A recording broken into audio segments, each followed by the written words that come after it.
Welcome back, folks. Here's another episode of the Get a Grip on Lighting podcast. On today's show, you have Michael and Greg. And what are we talking about?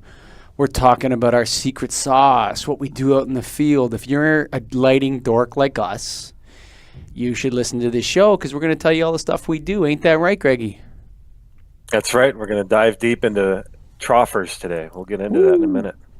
This is going to be the most popular episode on the Get a Grip on Lighting podcast for all you lighting dorks. Trust me.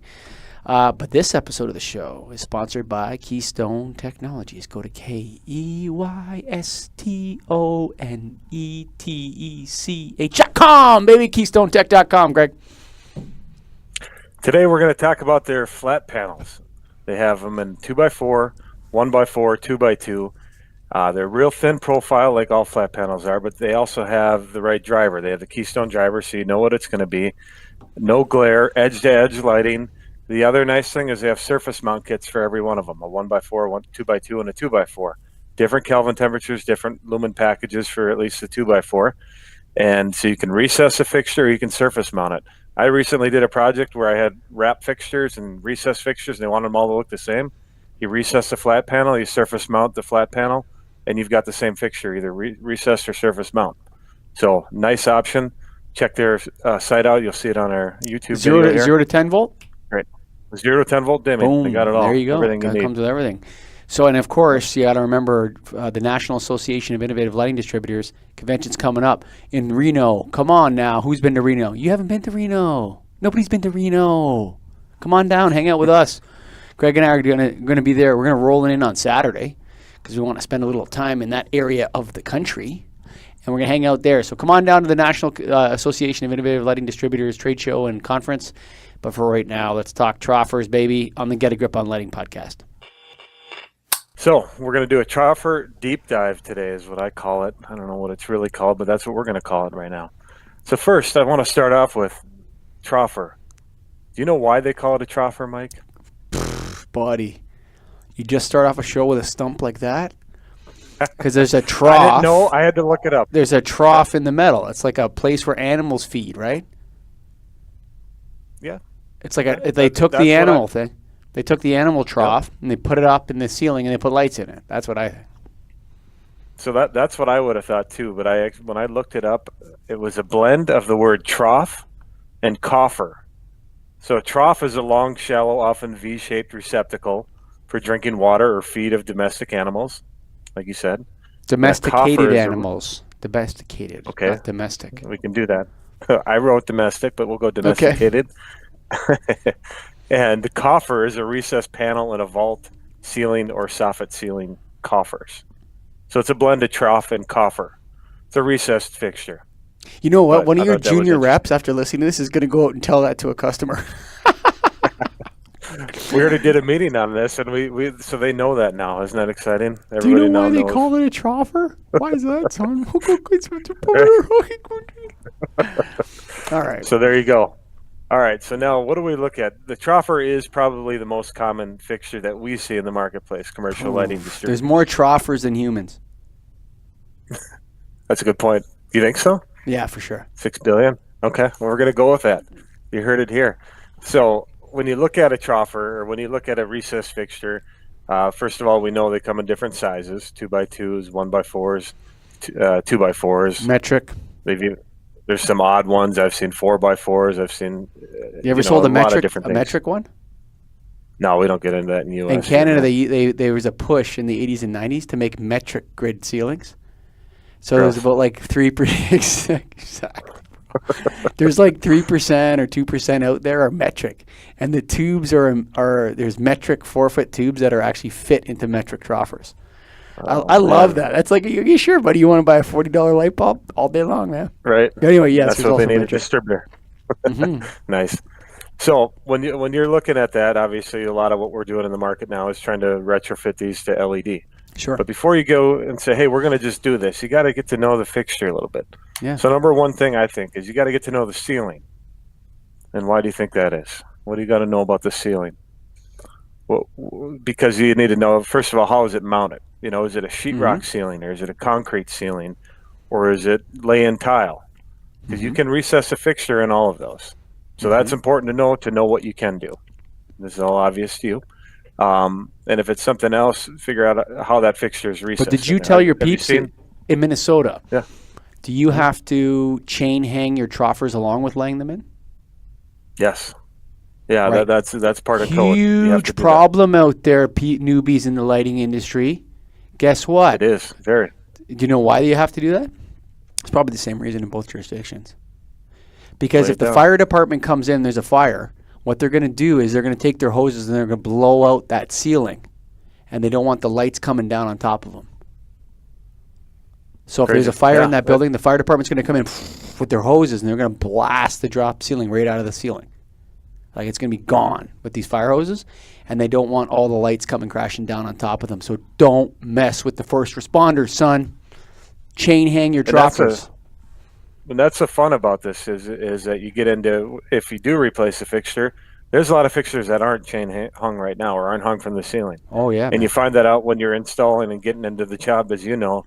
I know in my office, if you lift the recessed tile up, there's 10 more feet to go to the ceiling. Yeah, exactly. Yeah, you think for that sure. factors into your labor? Oh, Absolutely. dude, we you know what? No, never mind that. I mean, that's a beautiful after the job starts. Sorry, customer. Yeah. If you note on my contract, it says it doesn't handle pre-existing electrical deficiencies. So this is an electrical deficiency. You have to fix it, and it's going to cost you $50 a fixture, because I have to get a ladder up there and ding ding ding into that 5 feet, 6 feet, 10 feet. I can't mess with your ceiling. Yeah, dude. I mean, it's one of those beautiful sorry butts after the job starts. It happens all the time. Mm-hmm. Yeah, and that's something you can't really dive into unless you pop a tile and look up and do it yourself, and nobody's doing that. So now the most common Unless they pay ceiling that us, we run if they want to pay us, Unless they pay. can you inspect everything a to tile. make sure I'll pop. But I mean, I'm not doing it in an average takeoff for sure. So remember that, folks. If you're out there listening to this, man, chain hang those troffers, son. Anyway, there's a reason for it. That's right. So the most common ceiling we run into is a ceiling tile or recessed grid tile. Sure. So when you do that, what you need to figure out is what size are the panels. Panels come in a variety of sizes, but you need to know if they're 2x2 or 2x4 or 1x4 or custom, because that can factor in. It might not, but it can factor in. So pay attention to that. Also, determine where the breaks in the grid are. You can run into that issue too. If you look at the grid, and there's the metal pieces, and then there's a lot of the tiles now look like they're 2x2s, but they're in fact 2x4, and they just have a little baffle in the center. Yeah, for sure. So that can matter. So You know what's interesting too is, like, do you ever come across when they put in a partition, they put it right down the middle of the light? Yes. Like a light, there's a light across two partitions. It's like I just did a takeoff today. Okay, doing a walkthrough with the guy, or whatever you call it, survey, schedule, whatever you want. So I'm walking through. This is an old client. He did his T8 upgrade with us. Finally, he wants to do LED. So I remember walking through, and I saw the fixture the first time we walked through, and I had this like deja vu of me saying, "Hey, do you want us to put a 2x2 on one side and a 2x2 on the other?" Back then, I remembered it. So I asked him again. And the guy's like, no, that's fine. Just leave it. It's good. And I'm like, it's so annoying, bro. You can't even replace the bulbs, really. No, you got to lift it up. You got to lift it up and pop it in and all that sort of stuff. Yeah, dude. It's like, let me fix that for you for, I don't know, $200 or whatever it is, man. It's driving me crazy. I don't want my name to be on that job. I left the fixture. I lifted it up and retrofitted it and laid it back down on top of the partition. I've seen that plenty of times. Oh, man. The other thing to note is, what is the plenum depth? And the plenum depth is how much room is above the tile to the actual ceiling. As I mentioned, in my office, there's 10 feet above it. In other situations I've run into that have lay-in, there's an inch above it. It can range, and that factors into what you put in. So make sure you note that. You've had one with an inch is not a lot, bro. Yes. No, I've in a multi-housing hallway had a recessed drop ceiling, and they dropped it an inch below their sheetrock ceiling. How did they get the fixtures in there? They didn't have fixtures in there. They wanted to get fixtures in there. Oh, right. You look up and you say, "Hey, it's recessed. No problem. We can do that." And then you pop the tile, and it doesn't pop. Pay attention to that depth. And then, are there obstructions in the way? Obstructions being HVAC and speakers and sprinklers and everything else that goes in ceilings. Sure. because that can factor into it. You know, So it's funny get to know because the ceiling. you open up these ceilings in some of these old buildings, like the spaghetti incident, bro. Mm-hmm. You know, it's like Crazy. there's wires everywhere, right? It's like, holy macaroni, man, this is nuts. Okay, so what are we gonna do? It's just like so many people. Their electrical infrastructure is so confusing that it's like, okay, just make it more confusing and add more wires. It's not even worth it to try to get into it. You got Cat 5 cable, you got telephone cables, you got BX, you have all sorts of crap up there. It gets nuts. I've seen some ceilings where the weight of the cable on the ceiling is starting to weigh on it. Yeah. It's crazy, man. Yeah, that definitely factors in. So anything else you want to chime in on the ceiling? I think it's important to know that when you're looking at troffers. So The other thing, you know, this just popped in my head, and it occurred to me today, and I don't know if you do this, but one of my competitors that I have a pretty close relationship with in Toronto, he told me a couple weeks ago, I was just having lunch with him, and he told me that I sell a lot of ceiling tiles.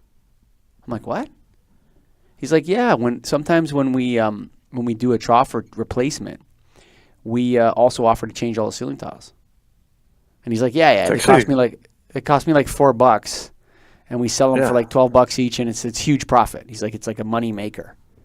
So it's actually a good idea. It is a good idea, dude. There you go. I just threw it out there on the podcast. I've run into that a lot, and I always, if we're going to replace a fixture and we need tile, I'm like, well, do you have extra tile? Yeah, they got it. Or I'll get some. No, I'm going to sell you some from now on.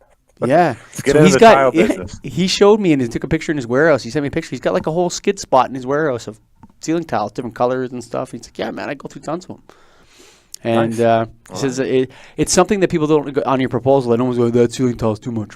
It's not negotiated in the job. It's like an extra you throw in at the end, and he's making like 75% margin on it. So there you go. I'm going to incorporate it into my business.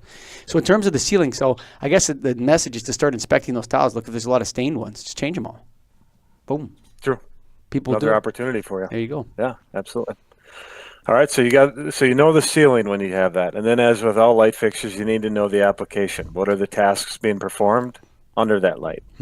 Are all the tasks the same? Is there adequate lighting? Do they desire dimming? Is glare an issue? Is flicker an issue? Are there other devices tied into the same circuit? Let me jump on the dimming. Yeah, go for it. Okay. Yeah. So can we just assume, because I don't want the line to say, no, man, there's fluorescent dimming. Okay. Let's just assume that 99% of all these systems are not dimmable. Can we assume that? Yes. For fluorescent right, so troffers, yes. Like the vast majority are not dimmable. Okay. So have you been upselling dimming at all? Yeah, somewhat. Most of it's 0 to 10, but yeah, it gets to be an issue, and this might be off a little bit, but I've run into it recently where, sure, 0 to 10 volt, it's an existing application. They have a wall switch on the wall that turns the light on and off now. Now you run 0 to 10, but you want to just put a nice simple wall dimmer 0 to 10 volt on there. You need to get 0 to 10 down to that switch, and that's a lot harder than it sounds from what I've run into and talking with electricians. So what a lot of them have preferred is a wireless solution where they put a power pack up here in the ceiling where they can get to the 0 to 10 and then wireless it down here because it's hard to feed the 0 to 10 down to the switch. Sure, yes, we do run into it, and it is an upsell. It's a pretty easy thing to do to get 0 to 10 or to get the dimming. They're already dimming capable, all fixtures. Yeah, I've been putting it in my proposals as a time and materials thing because it's like person's like, oh yeah, we want to be able to dim them. It's like, okay, I got to have someone here come inspect this and see if it's like what it's going to take to do that. So do you want to like just do the job first, and then after we'll decide, after the electrician has the experience of installing it, then I can tell you how much it is to dim it. And I kind of do it that way because I don't want to deal with the crap. I don't know. I mean, maybe I'm being lazy now at my old age of 41, but it's like I know exactly what you're talking about. It's like there's always going to be some issue. So if you put a flat number on the price, you either have to overcharge the customer, you lose the deal because you overcharged them, and the other guy, the guy you're up against went and figured it all out, or you do it that way. So I'm kind of like secondary, and I've never had anyone come back and say, "Oh, we want to dim it." I just always leave it. So. Yeah. Unless they ask me. Yeah, you're right on that. All right. And so if they do desire dimming, that's what you need to figure out is how it's dimmed, or if it is dimming now, figure out if it's 0 to 10 or line voltage, because that can help you understand if there is additional wiring to be done. And I brought up the idea of other devices tied into the same circuit. And what I mean by that is sometimes your lighting in your office is tied to your printer or tied to your outlets or Don't you tied love it to, when the harmonics coming off the printer just make the lights go ape shit? yeah, absolutely. And that's why I bring that up, because I've run into that over and over. And when But that was a T8 issue. I've but where never it done it becomes with LED. because Only here's with where the issue T12s. is when you do a circuit or a fixture that's tied into a circuit like a printer, Yeah, and you do a line voltage type B LED tube solution. sure. That printer runs, the tube then starts flickering, the line voltage fluctuates to the fixture, which makes the lamp flicker No, it's and harmonic cause some distortion. issues. It's harmonic distortion on the neutral load that causes that. But it was a T12 to T8 because the T12s, because they're magnetic, didn't have the problem. But I had a lot of problems with T8. I haven't had any problems with that from T8 to LED. You haven't done a lot of type B. Do Okay, that that's and true. watch what Yeah, you're right. happens. Yeah, Yeah, there you go. yeah, Yeah, you're right. That's what yeah. it is. Yeah. Huh. So and Uh-huh. I've run into that, and what happens is you can't do type B a lot of times, or you have to separate the printer off of that circuit of the lighting. Hmm. So it is something to keep track of and be aware of. And then the other thing is glaring issue, and look at the tasks. I can't tell. We've talked before, but you go into an office building, a cubicle area or something where this corner is graphic designers and they're ripping all their tubes out, Yeah. and I had that this is morning. or computer IT. Yeah, I did too yesterday. So what do you do? Are they gonna? You talk to the facility manager, whoever's making the decision, and saying, hey, if we're going to replace this, these lights are going to be on if you're doing like a purpose-built thing, unless we go up and physically disconnect it. If it's tubes, you can remove them, but that's something that that's why you need to know the application, Sure. because otherwise you're going to get issues after the fact, and we all run into that. Especially when you're dealing in an office environment with 50 people working there, you get 50 opinions, and Yeah, for sure. I you got a get some question fun for with you. that. Let's say Yeah. you got, I don't know if you deal with a lot of high voltage in offices. Do you ever get 480 volt to the Troffer in offices? I have never. I don't know if I've ever run into it. Warehouses, yeah, but in offices, I don't think so. Oh, okay. So we're going to talk about high bays later on another show. So we're going to stick to the office. So in Yep. Canada, I would say the bigger the building, the more likely the Troffers in the office are 347 volt. Okay. And, you go there and you're looking at it, and this is a tough thing for LED. Would you rather grab those circuits? Let's say they want to do it. I don't like 347 volt on LED, especially on a lower wattage stuff and in a Troffer. And would you go to change the circuits to LED and put them on a 120 volt panel because the energy savings allows you to put them on a smaller circuit on a lower voltage?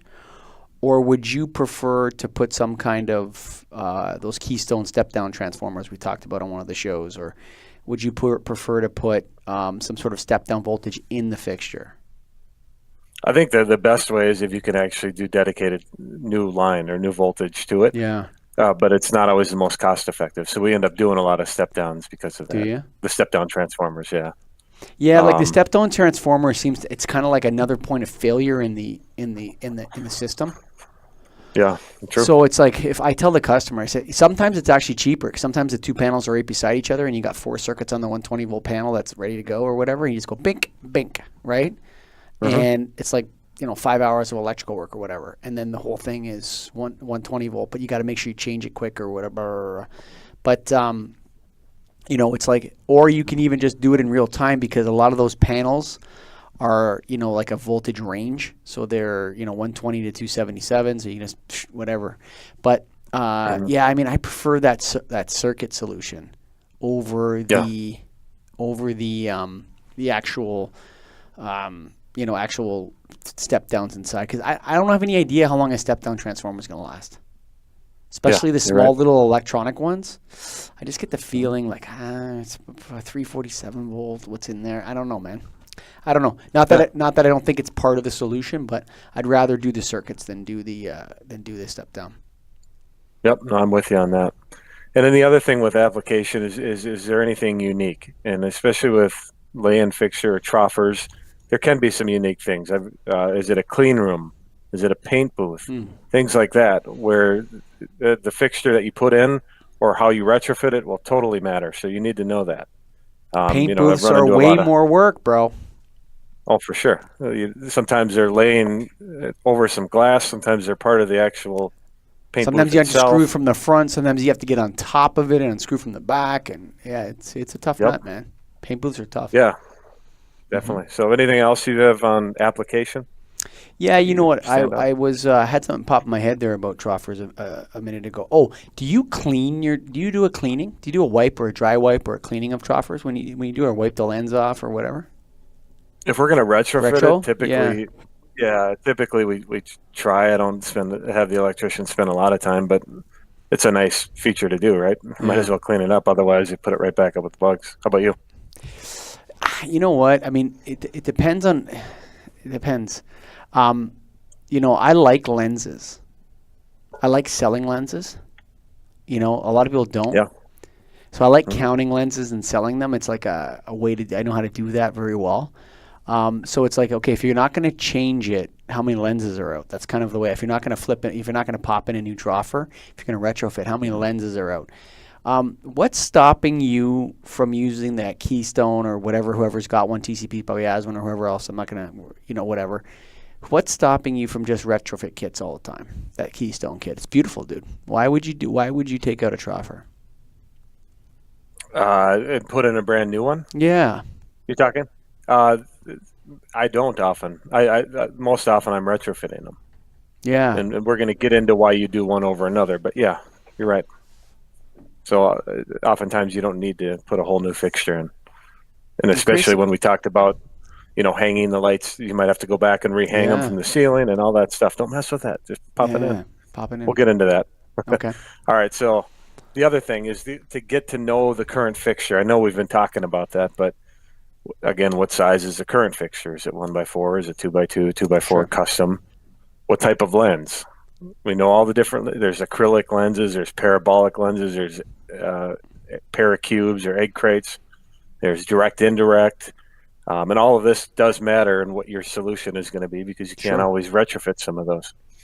So get to know the lens. And if you're like Mike, you can sell those lenses and want to sell those lenses. I want to stay away from them because you got to measure them exact, and it bugs me. I don't like measuring stuff. I actually lenses is like ceiling tiles. It's like a nice little love bucket at the end. Yeah. Atlas lighting and ceiling tiles and lenses. The lamp type and the quantity per fixture, that's pretty obvious when you're doing energy calculations. You need to know that. Kelvin temperature is huge. Note what they have now, note what they're expecting, talk to the customer about what they're going to get, because as we know with LED, a lot of times the Kelvin temperatures aren't exactly like what a fluorescent Kelvin temp is. And it can make a difference, and you can get complaints if you don't have that discussion up front. So make sure you talk Kelvin temperature. Yeah, talk Kelvin temperature, folks. Find out the ballast type, the age, the quantity per fixture. A lot of times these fixtures are inboard, outboard, where they have 3 lamps. You say, that's a 3 lamp. There's actually 2 ballasts in there because there's 2 switches on the wall, and one turns on 2, the other turns on 1. Sometimes they're, a dimming ballast. Sometimes. Have you ever seen a master and slave? Yeah, where they're mounted separately. Where the one fixture has the ballast, and then the other fixture has no ballast, but it's a slave to the other fixture. I've only run into that once, dude. I was like, what? I've actually seen it a couple times. But yeah, it's not often, but I have seen it. Yeah. So that's another thing. You know what, man? That right there, folks. That's how you know 2 guys spent a long time selling lights. The master and slave. What a stupid idea. Oh yeah, stupid idea. Save some time up front, maybe for the installer. But no, man, that's got to be more difficult than anything else. Oh, cost. You save the cost of the ballast. What about those? Yeah. What about those ones that have the quick connect things? You ever come run into those? So it's like instead of wiring the fixture with a L16 connector and tightening that thing on and wiring, it's like you plug it in. So the old fixture, it's like you can just unplug the fixture and move it. Do you ever run into those? And it's like an 18-foot cable where the one fixture plugs into the next one, and you know what I mean? Oh, you're going to save on installation. Who did this? No, we're not. Who did this? Yep. Oh, man. Mounting height. That's another thing you need to figure out because that helps with your calculations and what you're going to recommend. Is it mounted and wired to code, which we've already talked about? Is it affixed to the ceiling where it needs to be? Are they accessible? Can you reach them? Can you get to them? A lot of times, sometimes I've seen them over stairs and things where they're accessible, but it matters how you get to it. You're going to have to factor in how you get to it because you're going to need a special lift or a ladder or scaffolding even. Are they in the correct location? Are they mounted over over a partition on either side, like you said? Are they running through a wall where the wall goes up through them? There's all sorts of things you got to look at. Oh, man. And then importantly, what condition are they in? Sure. Are the sockets working? Are the lenses yellowed? Are they cracked? Are they broken? Are they on? Is the housing? That's where you look at. That's where the replacement comes in. You start checking those boxes with problems. You're like, you know what? Yep. Let's get this sucker out of here. Put a retrofit kit in there. Yep. But you know what? Though, it also depends on what the customer wants too, right? So, yep. And then how much room is in the existing fixture? That's something you need to know too, because if you're going to retrofit it, you need to know how much room you have to work within it sometimes, depending on what your Do you ever solution run is. into one of those troffers that was really tight, and what it had was when you unscrewed the bulb, there was like a little slot, and you had to stick the pins of the bulb into the slot and then bend it out, and then you got to pull it out like that, and you put the new bulb in like that. It's like, okay, the engineer who designed that is an asshole. Why'd you do that to us? Yeah, come true. on, man. Yeah. That's so dumb. And you get oddball sockets sometimes. There's all sorts of things you can get into for sure. The condition of the lens, as we talked about, making sure you know that. And then we've already talked about dimming, if you know they're dimmable or they line or low voltage. So getting to know all that. What about lighting Other thing control is systems? Lighting control systems. What a tie-in. Get to know the operations. How is it controlled? That was the exact next point. So how is it controlled? Is it a switch on the wall? Is it a breaker in the panel? Is it a current occupancy sensor? Is it a dimmer? What else am I missing? Is it network an controls? Incilium? Yeah. Incilium? Exactly. One of those state of the art from 2005. All future proofed. And you run into that, and that definitely makes a difference. Like I've run into some of these systems that are fluorescent based, like networked controls. Those are a nightmare to try to retrofit. Ooh. Because you have certain special ballasts and the way they wire, and sometimes they're custom to that system. So you do need to know that. So always know, how do these lights turn on and off? It's important to know. And then operating hours for sure. We need to know that. What's the weirdest troffer you've ever seen? I don't. I've seen it a lot where you think it's a troffer, and you count it as a troffer, and then you open it up, and it's just instead of a ceiling tile, they put a plastic lens in it, and there's a strip fixture up above it. Oh yeah, for sure. It's like an industrial 8-foot strip. Yes. And Okay, that's a good one. That's a good one. Yeah, so I've seen that a lot. Okay. So the first is like the old mercury vapor troffers. You ever run into any of those? And like car dealerships, a lot of 2x2s and things are metal halide troffers. Mercury vapor. I don't know if I've only seen mercury vapor. Okay. The other one is that there was a troffer. I'm not going to say the building, but one of the major towers in Toronto had a troffer that, never mind the metric. Metric's weird enough. We're going metric in Canada, so they have these metric tubes and everything. The other one is the X configuration. So take an F17 T8, or at that time it was F20 T12.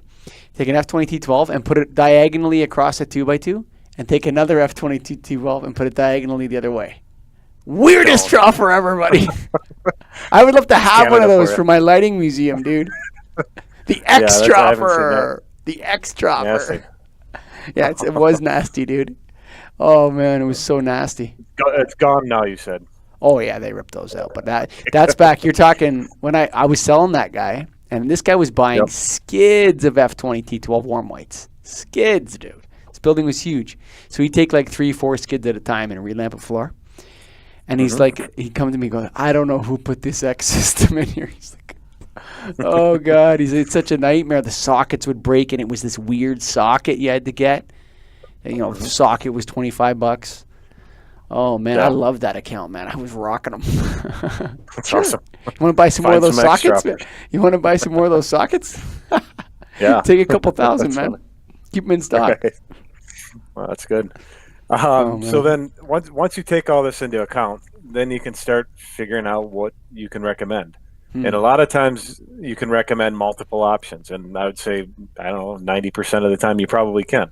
And there's not always one option. But the first thing you do if there's multiple is you ask the customer. You explain it to them and say, what do they want to do? What are they interested in? And really the options come down to for troffers are you can put an LED tube in, you can put a retrofit kit in, or you can replace the fixture. Am I missing anything there? It's basically those three, right? That's it. For the most part. Yep. So Well, I think you know what the one thing that I really do well in this sort of second half of my career, that when I was a young light bulb jockey in the old days, I didn't do very well, Yeah. and I noticed that a lot of LED people don't do well. I listen to the customer. that helps, doesn't it? Yes, like what is it that? What do you want to buy? Yeah.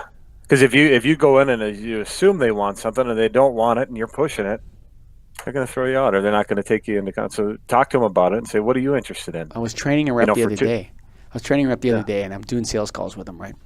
So I'm out doing a sales call, and I'm going in, and he's talking about it. I'm trying to listen, do my best to listen to him, not interrupt him. And I had to, because the customer's like, I want to get rid of the inefficient ones, right? It's pointing at 8-foot T12s. Okay. And he's like, and the rep's like, well, we're going to change out because the 4-lamp 4-foots too. He goes, no, those are all LED or already efficient. They were 4-foot T8s of fluorescence. So some of his lights have been converted to 4-lamp T8 fluorescent, and some were still 8-foot T12s. And then my rep's like, no, we're going to change those too. And he's like, no, I just want to change out the old ones. Okay? Done. Right? And the guy's like, my rep's like, no, we're also going to do this. And I'm like, I stopped them. I said, so you just want to change out these 8-foots here, right? He's like, yeah, that's it. Just want to get rid of those. Do you want them to be 4-lamp configuration like that? He's like, yeah, make them look like that. I'm like, okay, and do you want LED or fluorescent? He go, LED. So we counted up the 8-foots. Boom, he signed the thing the next day. Exactly. He's like, well, Listen. what about the other ones? I said, dude, the guy told you 3 times that he doesn't want to do that. So there's going to be a guy out there that listens to him and gives him what he wants. Yeah. And Most important thing in lighting. Yeah, dude, it's like, oh yeah, you should do this. Guess what? The word should is bullshit. Nobody should tell anyone what they do. There's a should. You shouldn't tell people what to do. You should listen to them. And if a guy's in his warehouse, he's hot, you don't know if his boss told him, get those 8-foot T12s out of here. Maybe a case 8-foots fell down and smashed everywhere or something. Who knows? He only wanted to get rid of the 8-foots. And he told you 3 times, and still you're counting up the other ones. You're counting up the other ones, and you're going to give him a proposal that raises the price and doesn't give him what he wants. So look, you want to get rid of your 8-foot T12s? You want to leave your 8-foot T for the rest of the bar? We can do that for you, no problem. Got money? Yeah, have a little patience. A couple months later, he's going to say, let's do these now. Yeah. Another sale for you. Yeah. Get it done. Listen to the people. Listen to him, man. Listen to him. That's a good spot to close. Yeah, well, other than I kind of have a conclusion. So we have the kits, the tubes, the fixtures, and here's what my thought is on the whole matter, is what you decide, or if a customer doesn't care or wants to look at you only for recommendations. So if the customer is okay with the look of their current fixture and the lights are in the correct location, then I would do an LED tube. Again, we know there's different options. There's use the ballast, bypass the ballast. You'll get all that through your information gathering, which one makes the most sense. If the customer wants an upgraded look, but the fixtures are in the correct location, do a retrofit kit. Don't mess with new fixtures, unless they want a fixture that can't be a retrofit kit. But basically, it's flat panel and center basket is what everybody's doing, right? And there's retrofit kits for both of those. And then if they want a new layout, if the lights are not in the right location, or they want to get less lights and optimize the space, or they want to just move around, change the space, however, go with a new fixture. So that's my conclusion on that. I think that's kind of how you have to look at Troffers and what your options are. Like you said, listen to the customer, give your recommendations, and sell them. Get them You done. know what? I even kind of, it's weird because I'm the host of the Get a Grip on Lighting podcast, whatever that means. But it's like I actually even more so now listen. Yeah. You know, it's like the most important thing. Yeah, dude. It's like so many guys are running out there. I want to tell you about all this stuff I know, right? And if you had to listen to our show on biases, you're just spouting out industry bullshit for the large perspective of it. You know, you don't know how long. I mean, this is what I say now. How long are they going to last? I say 2 fluorescent lamp lives. That's your expectation. Yeah, safe. Yeah, it's double a fluorescent lamp. Oh, okay. All right. So, but I mean, that's the thing. It's like listen to the customer. If you want to sell people stuff, yes, you know a lot about lighting. I know you do. You know a lot. You're the man. But it's their money. Keystone Technologies. Go to KEYSTONETECH.com, baby. KeystoneTech.com. Why? Because they're the retrofit kings, man. Love Keystone, Greggy. Yeah, retrofit kings and new fixture. Not quite kings yet, but I think they're working their way towards it. They have a lot of options. The one we looked at today is a flat panel. Ties in nicely with our discussion today on Troffers. They also have retrofit kits, and as you know, they have tubes. They have something for every solution you can come up with for a Troffer. Check out Keystone. Go to KeystoneTech.com. That's KEYSTONETECH.com. There you go. And of course, we got to say the National Association of Innovative Lighting Distributors. Hey, it all started there, folks. It started long before we started to push record, didn't it, Greg? Oh, absolutely. And it continues on now, getting after it. I was just talking. I was in another show. I did a life podcast right before this started. And I told the guy the story that when we were back, we were at the show where we met in Hilton Head. I was at Hilton Head. And I'm not going to say the name of the company, but a guy that had a lot of bucket truck work. And I'm chatting with him or whatever, and he's an old guy, big, thick glasses, like this tall. Michael. Hey, Michael, right? So I'm talking to him. I said, hey, give me a tip, man. He's like, Michael, the higher you go, the more you can charge. And I was like, man, that's such a good. Now, I never ended up getting into a lot of bucket truck work. I have one now. But I got into buckets because of all the LED outside lighting. But I just thought, man, that's so true. Once you get into that exclusive club, it's like, yeah, who else has a 75-foot bucket, bro? Right. Higher That's you go, the more you can charge. Good advice, and you learned that at Nailed. Absolutely. And so many other lessons. I mean, so you know what? I mean, the speakers are great. Usually they're great. Sometimes they're crappy. But usually they're great. Last year was one of the best years for speakers at the show. But what I like most is just, getting with some other guys, the badasses that sell light bulbs and, in the game, and sit around and talk for a bit. And guess what? You learn a lot. You get your money's worth, that's for sure. So come down to the convention in Reno. Greg and I are going to be there. And of course, Greg, if you're listening, if anybody's listening out there on this show and they're like, those Get a Grip on Lighting guys, man, they're full of shit. They don't know what the hell they're talking about, bro. Come on the show, bro. Throw down the gauntlet. Calling you out. Greg, if you can't, you can see if you can get through Greg, and then I'll be waiting for you, bro. So if you got a problem, because we had a couple people had a couple of talks, with not liking the way we do things. And hey, man, it's an open mic around here. Ain't that right, Greg? Always open. Send an email. Let's go. And we'll live stream it. And for all you guys listening out there and gals, we appreciate you guys. We really appreciate your support. All of our sponsors, all the people behind us. It's been a wonderful ride. Our association with tons of different people, the IES, Edison Report, Nailed, of course, Nailed. And then, all the different, corporate sponsors we've had. We've really appreciated it. So thanks for listening. That's been the Get a Grip on Lighting podcast.